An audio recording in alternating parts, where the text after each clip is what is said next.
നമസ്കാരം. അഡ്ഹോക്ക് ലേണിംഗിന്റെ പുതിയൊരു ക്ലാസ്സിലേക്ക് സ്വാഗതം. ഞാൻ തസ്നി. കഴിഞ്ഞ ക്ലാസ്സിൽ നമ്മൾ പറഞ്ഞു നിർത്തിയത് ആമസോൺ നൈൽ നദികളെ കുറിച്ചിട്ടായിരുന്നു. ഇന്ന് നമ്മൾ മറ്റു പ്രധാന നദികളെ കുറിച്ച് നോക്കാം. ക്ലാസ്സിലേക്ക് കടക്കാം. ഭൂമധ്യരേഖയെ 2 തവണ മുറിച്ചൊഴുകുന്ന നദി കോംഗോ. ഭൂമധ്യരേഖയെ 2 തവണ മുറിച്ചൊഴുകുന്ന നദിയാണ് കോംഗോ. ചൈന, റഷ്യ എന്നീ രാജ്യങ്ങളുടെ അതിർത്തിയായ നദി അമൂർ. ചൈന, റഷ്യ എന്നീ രാജ്യങ്ങളുടെ അതിർത്തിയായ നദിയാണ് അമൂർ. നൈൽ കഴിഞ്ഞാൽ ആഫ്രിക്കയിലെ ഏറ്റവും നീളം കൂടിയ നദിയാണ് കോംഗോ. നൈൽ കഴിഞ്ഞാൽ ആഫ്രിക്കയിലെ ഏറ്റവും നീളം കൂടിയ നദിയാണ് കോംഗോ. ഭൂമധ്യരേഖയെ 2 തവണ മുറിച്ചൊഴുകുന്ന നദി കോംഗോ. നൈൽ കഴിഞ്ഞാൽ ആഫ്രിക്കയിലെ ഏറ്റവും നീളം കൂടിയ നദി കോംഗോ. ദക്ഷിണാഫ്രിക്ക, നമീബിയ എന്നീ രാജ്യങ്ങളുടെ അതിർത്തിയായ നദിയാണ് ഓറഞ്ച്. ദക്ഷിണാഫ്രിക്ക, നമീബിയ എന്നീ രാജ്യങ്ങളുടെ അതിർത്തിയായ നദിയാണ് ഓറഞ്ച്. സിന്ധു നദിയുടെ തീരത്തെ ഏറ്റവും വലിയ നഗരമാണ് കറാച്ചി. സിന്ധു നദിയുടെ തീരത്തെ ഏറ്റവും വലിയ നഗരമാണ് Karachi. Vienna, Belgrade, Budapest, Bratislava എന്നീ തലസ്ഥാന നഗരികളെ ബന്ധിപ്പിക്കുന്ന നദിയാണ് ഡാന്യൂബ്. ഡാന്യൂബ് നദി ഏതൊക്കെ തലസ്ഥാന നഗരികളെയാണ് ബന്ധിപ്പിക്കുന്നത്? Vienna, Belgrade, Budapest, Bratislava. ചൈനയുടെ ദുഃഖം എന്നറിയപ്പെടുന്ന നദി ഹൊയാങ്ഹോ. ഹൊയാങ്ഹോ എന്ന് പറയുന്നത് എങ്ങനെയാണ് വിശേഷിപ്പിക്കുന്നത്? ചൈനയുടെ ദുഃഖം എന്നാണ്. സെനഗൽ എന്നു പേരുള്ള നദിയും രാജ്യവും ഏത് വൻകരയിലാണ്? ആഫ്രിക്ക. സെനഗൽ എന്നു പേരുള്ള നദിയും രാജ്യവും ആഫ്രിക്ക വൻകരയിലാണ്. നദീമാർഗത്തിലെ ഏത് ഘട്ടത്തിലാണ് ഓക്സ്ബോ തടാകങ്ങൾ രൂപം കൊള്ളുന്നത്? മധ്യഘട്ടത്തിൽ. നദീമാർഗത്തിലെ മധ്യഘട്ടത്തിലാണ് ഓക്സ്ബോ തടാകങ്ങൾ രൂപം കൊള്ളുന്നത്. ഇംഗ്ലീഷ് അക്ഷരമാലയിലെ വി ആകൃതിയിലുള്ള താഴ്വരകൾക്ക് രൂപം നൽകുന്നത് എന്താണ്? നദികൾ. ഇംഗ്ലീഷ് അക്ഷരമാലയിലെ വി ആകൃതിയിലുള്ള താഴ്വരകൾക്ക് രൂപം നൽകുന്നത് എന്ത്? നദികൾ. ഇംഗ്ലീഷ് അക്ഷരമാലയിലെ വി ആകൃതിയിലുള്ള താഴ്വരകൾക്ക് രൂപം നൽകുന്നതാണ് നദികൾ. കാഠ്മണ്ഡു ഏത് നദിയുടെ തീരത്താണ്? ബാഗ്മതി. കാഠ്മണ്ഡു ബാഗ്മതി നദിയുടെ തീരത്താണ്. ഒരു നദിയുടെ ഇരുകരകളിൽ അഭിമുഖമായി സ്ഥിതി ചെയ്യുന്ന തലസ്ഥാന നഗരങ്ങളാണ് കിൻഷാസയും ബ്രാസവില്ലയും. ഏത് നദിയുടെയായിരുന്നു? കോംഗോ. കോംഗോ നദിയുടെ ഇരുകരകളിൽ അഭിമുഖമായി സ്ഥിതി ചെയ്യുന്ന തലസ്ഥാന നഗരങ്ങളാണ് കിൻഷാസയും ബ്രാസവില്ലയും. ഉറുംബമ്പ എന്ന പേര് എന്തുമായി ബന്ധപ്പെട്ടിരിക്കുന്നു? നദിയുമായി. ഉറുംബമ്പ എന്ന പേര് നദിയുമായി ബന്ധപ്പെട്ടിരിക്കുന്നു. ത്രീ ഗോർജസ് അണക്കെട്ട് ഏത് രാജ്യത്താണ്? ചൈനയിലാണ്. ത്രീ ഗോർജസ് അണക്കെട്ട് ചൈനയിലാണ്. നദി യാങ്സി നദിയിലാണ് ത്രീ ഗോർജസ് അണക്കെട്ട് സ്ഥിതി ചെയ്യുന്നത്. ജോർദാൻ നദിയുടെ പതനം ഏത് കടലിലാണ്? ചാവുകടൽ. ജോർദാൻ നദിയുടെ പതനം ചാവുകടലിലാണ്. വിക്ടോറിയ വെള്ളച്ചാട്ടം ഏത് നദിയിലാണ്? സാംബസി. വിക്ടോറിയ വെള്ളച്ചാട്ടം സാംബസി നദിയിലാണ്. ഒരു നദിയിലേക്ക് വെള്ളം എത്തുന്ന നിശ്ചിത പ്രദേശമാണ് വൃഷ്ടിപ്രദേശം. ഒരു നദിയിലേക്ക് വെള്ളം എത്തുന്ന നിശ്ചിത പ്രദേശത്തെയാണ് വൃഷ്ടിപ്രദേശം എന്ന് പറയുന്നത്. ഉർ നഗരം ഏത് നദിയുടെ തീരത്തായിരുന്നു? യൂഫ്രട്ടീസ്. ഉർ നഗരം യൂഫ്രട്ടീസ് നദിയുടെ തീരത്തായിരുന്നു. ലോകത്തിൽ ഏറ്റവും കൂടുതൽ യൂറോപ്യൻ രാജ്യങ്ങളിലൂടെ ഒഴുകുന്ന നദിയാണ് ഡാന്യൂബ്. ലോകത്തിൽ ഏറ്റവും കൂടുതൽ യൂറോപ്യൻ രാജ്യങ്ങളിലൂടെ ഒഴുകുന്ന നദിയാണ് ഡാന്യൂബ്. ഡാന്യൂബ് 10 യൂറോപ്യൻ രാജ്യങ്ങളിലൂടെയാണ് ഒഴുകുന്നത്. ആംസ്റ്റർഡാം ഏത് നദിയുടെ തീരത്താണ്? ആംസ്റ്റൽ. ആംസ്റ്റർഡാം ആംസ്റ്റൽ നദിയുടെ തീരത്താണ്. നദിയും അതിന്റെ പോഷക നദികളും ചേർന്ന് രൂപപ്പെടുന്ന പ്രദേശമാണ് ജലനിർഗമന നദീതട പ്രദേശം. ജലനിർഗമന നദീതട പ്രദേശം എന്നാൽ നദിയും അതിന്റെ പോഷക നദികളും ചേർന്ന് രൂപപ്പെടുന്ന പ്രദേശമാണ്. ഗ്രാൻഡ് കാന്യനിലൂടെ ഒഴുകുന്ന നദിയാണ് കൊളറാഡോ. ഗ്രാൻഡ് കാന്യനിലൂടെ ഒഴുകുന്ന നദിയാണ് കൊളറാഡോ. നദികളില്ലാത്ത ഏക ദക്ഷിണേഷ്യ രാജ്യമാണ് മാലദ്വീപ്. നദികളില്ലാത്ത ഏക ദക്ഷിണേഷ്യ രാജ്യമാണ് മാലദ്വീപ്. പാകിസ്ഥാനിലെ മംഗൾ അണക്കെട്ട് ഏത് നദിയിലാണ്? ജലം നദിയിലാണ്. പാകിസ്ഥാനിലെ മംഗൾ അണക്കെട്ട് ജലം നദിയിലാണുള്ളത്. ഹാൻ നദി ഒഴുകുന്ന രാജ്യം ദക്ഷിണ കൊറിയ. ദക്ഷിണ കൊറിയയിലാണ് ഹാൻ നദി ഒഴുകുന്നത്. ചർച്ചിൽ നദി ഏത് രാജ്യത്താണ്? കാനഡയിലാണ്. ചർച്ചിൽ നദി കാനഡയിലാണ്. മെക്കോങ് നദി ഏത് വൻകരയിലാണ്? ഏഷ്യ വൻകരയിൽ. മെക്കോങ് നദി ഏഷ്യ വൻകരയിലാണ്. റൈൻ നദി ഉത്ഭവിക്കുന്ന രാജ്യം സ്വിറ്റ്സർലാൻഡ്. സ്വിറ്റ്സർലാൻഡിൽ നിന്നാണ് റൈൻ നദി ഉത്ഭവിക്കുന്നത്. നേവ നദി ഒഴുകുന്ന രാജ്യം റഷ്യ. നേവ നദി ഒഴുകുന്ന രാജ്യം റഷ്യ. വോൾഗ നദി ഏത് കടലിൽ പതിക്കുന്നു? കാസ്പിയൻ കടൽ. വോൾഗ നദി കാസ്പിയൻ കടലിൽ പതിക്കുന്നു. ഡാന്യൂബ് നദി ചെന്നു ചേരുന്ന കടൽ കരിങ്കടൽ. ഡാന്യൂബ് നദി ചെന്നു ചേരുന്ന കടലാണ് കരിങ്കടൽ. ദക്ഷിണായന രേഖ 2 പ്രാവശ്യം മുറിച്ചു കടന്നൊഴുകുന്ന നദിയാണ് ലിംപോപ്പോ. ദക്ഷിണായന രേഖ 2 പ്രാവശ്യം മുറിച്ചു കടന്നൊഴുകുന്ന നദിയാണ് ലിംപോപ്പോ. പാകിസ്ഥാനിലെ ഏറ്റവും നീളം കൂടിയ നദിയാണ് സിന്ധു. പാകിസ്ഥാനിലെ ഏറ്റവും നീളം കൂടിയ നദിയാണ് സിന്ധു. ഏത് രാജ്യത്തെ പ്രധാന നദിയാണ് ഐരാവതി? മ്യാൻമർ. മ്യാൻമർ രാജ്യത്തെ പ്രധാന നദിയാണ് ഐരാവതി. നദി അർദ്ധവൃത്താകൃതിയിൽ വളഞ്ഞൊഴുകുന്ന പ്രതിഭാസമാണ് മിയാണ്ടറിംഗ്. മിയാണ്ടറിംഗ് എന്ന് പറയുന്നത് നദി അർദ്ധവൃത്താകൃതിയിൽ വളഞ്ഞൊഴുകുന്ന പ്രതിഭാസത്തെയാണ്. ശ്രീലങ്കയിലെ ഏറ്റവും നീളം കൂടിയ നദിയാണ് മഹാവലി ഗംഗ. ശ്രീലങ്കയിലെ ഏറ്റവും നീളം കൂടിയ നദിയാണ് മഹാവലി ഗംഗ. മ്യാൻമർ തായ്ലാന്റ് അതിർത്തിയിലൂടെ ഒഴുകുന്ന നദിയാണ് സാൽവിൻ. സാൽവിൻ എന്ന് പറയുന്ന നദി മ്യാൻമർ തായ്ലാന്റ് അതിർത്തിയിലൂടെ ഒഴുകുന്ന നദിയാണ്. വാഷിംഗ്ടൺ നഗരം ഏത് നദിയുടെ തീരത്താണ്? പോട്ടോമാക്. വാഷിംഗ്ടൺ നഗരം പോട്ടോമാക് നദിയുടെ തീരത്താണ്. ന്യൂയോർക്ക് നഗരം ഏത് നദിയുടെ തീരത്താണ്? ഹഡ്സൺ. ന്യൂയോർക്ക് നഗരം ഹഡ്സൺ നദിയുടെ തീരത്താണ്. പാകിസ്ഥാന്റെ ദേശീയ നദിയാണ് സിന്ധു. പാകിസ്ഥാനിലെ ഏറ്റവും നീളം കൂടിയ നദി സിന്ധു. പാകിസ്ഥാന്റെ ദേശീയ നദി സിന്ധു. ബാഗ്ദാദ് ഏത് നദിയുടെ തീരത്താണ്? ടൈഗ്രിസ്. ബാഗ്ദാദ് ടൈഗ്രിസ് നദിയുടെ തീരത്താണ്. പ്രകൃതിദത്ത തടാകങ്ങളോ നദികളോ ഇല്ലാത്ത ഗൾഫ് രാജ്യമാണ് കുവൈറ്റ്.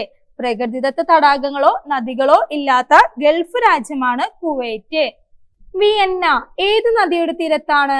ഡാന്യൂബ്. ഡാന്യൂബ് നദിയുടെ തീരത്താണ് വിയന്ന. കറാച്ചി ഏത് നദിയുടെ തീരത്താണ്? സിന്ധു. സിന്ധു നദിയുടെ തീരത്താണ് കറാച്ചി. കാനഡയുടെ മാതാവ് എന്നറിയപ്പെടുന്ന നദി സെന്റ് ലോറൻസ്. കാനഡയുടെ മാതാവ് എന്നറിയപ്പെടുന്ന നദിയാണ് സെന്റ് ലോറൻസ്. യൂറാൽ നദി പതിക്കുന്ന തടാകമാണ് കാസ്പിയൻ കടൽ. യൂറാൽ നദി പതിക്കുന്ന തടാകമാണ് കാസ്പിയൻ കടൽ. ഏഷ്യയിലെ ഏറ്റവും നീളം കൂടിയ നദിയാണ് യാങ്സി കിയാങ്. ഏഷ്യയിലെ ഏറ്റവും നീളം കൂടിയ നദിയാണ് യാങ്സി കിയാങ്. സാൾട്ടോ ഏഞ്ചൽ വെള്ളച്ചാട്ടം ഏത് നദിയിലാണ്? കരപ്പ. സാൾട്ടോ ഏഞ്ചൽ വെള്ളച്ചാട്ടം കരപ്പ നദിയിലാണ്. ഏത് നദിയുടെ തീരത്താണ് ധാക്ക? ബുരിഗംഗ. ബുരിഗംഗ നദിയുടെ തീരത്താണ് ധാക്ക സ്ഥിതി ചെയ്യുന്നത്.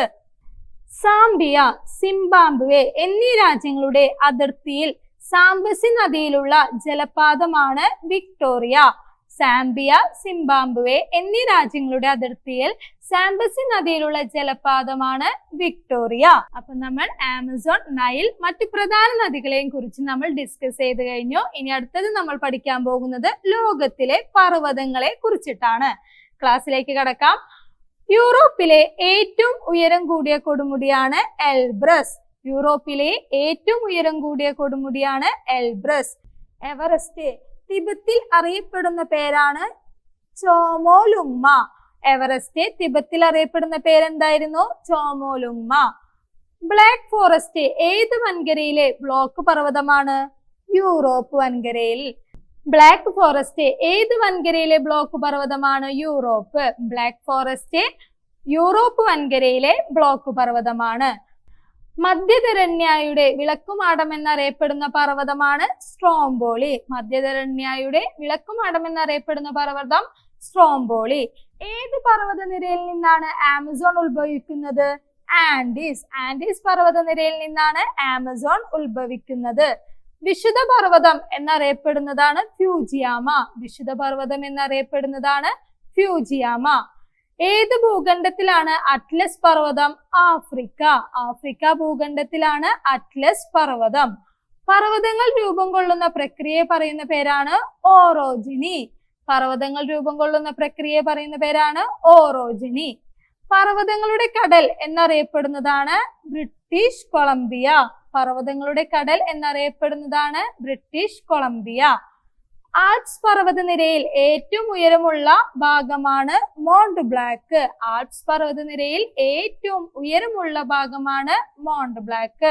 കാക്കസസ് പർവ്വതനിര വ്യാപിച്ചു കിടക്കുന്ന വൻകരകളാണ് ഏഷ്യയും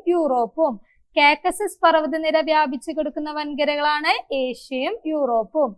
ധവളഗിരി പർവ്വതം സ്ഥിതി ചെയ്യുന്നത് ഏത് രാജ്യത്താണ്? നേപ്പാൾ രാജ്യത്താണ്. സമുദ്രനിരപ്പിൽ നിന്ന് എത്ര മീറ്ററിലധികം ഉയരമുള്ളതും ചെങ്കുത്തായ വശങ്ങളോട് കൂടിയതുമായ ഭൂരൂപങ്ങളാണ് പർവ്വതങ്ങൾ? 900 മീറ്റർ. സമുദ്രനിരപ്പിൽ നിന്ന് 900 മീറ്ററിലധികം ഉയരമുള്ളതും ചെങ്കുത്തായ വശങ്ങളോട് കൂടിയതുമായ ഭൂരൂപങ്ങളാണ് പർവ്വതങ്ങൾ. പർവ്വതങ്ങളെ കുറിച്ചുള്ള പഠനമാണ് ഓറോളജി. യൂറോപ്പിനെയും ഏഷ്യയെയും വേർതിരിക്കുന്ന പർവ്വതനിരയാണ് യൂറാൽ. ഏത് വൻകരയിലാണ് റോക്കി പർവ്വതനിര? അമേരിക്ക വൻകരയിലാണ് റോക്കി പർവ്വതനിര. വാട്ടർ ടവർ ഓഫ് ഏഷ്യ എന്നറിയപ്പെടുന്ന പർവ്വതനിരയാണ് ഹിമാലയം.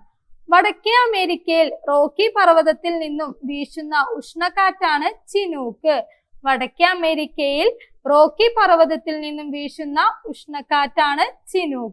ഐബീരിയൻ ഉപദ്വീപിനെ യൂറോപ്പിന്റെ ഇതര ഭാഗങ്ങളിൽ നിന്ന് വേർതിരിക്കുന്ന മലനിരയാണ് പൈറനീസ്.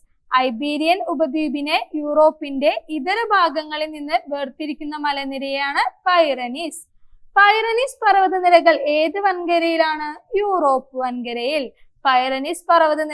യൂറോപ്പ് വൻകരയിലാണ്. ബാൽത്തോറോ ഹിമാനി സ്ഥിതി ചെയ്യുന്ന പർവ്വതനിരയാണ് കാരക്കോറം. ഡ്രംലിനുകൾ എന്നതുകൊണ്ട് അർത്ഥമാക്കുന്നത് ഹിമാനികളുടെ നിക്ഷേപത്തിൽ രൂപീകൃതമാകുന്ന കുന്നുകൾ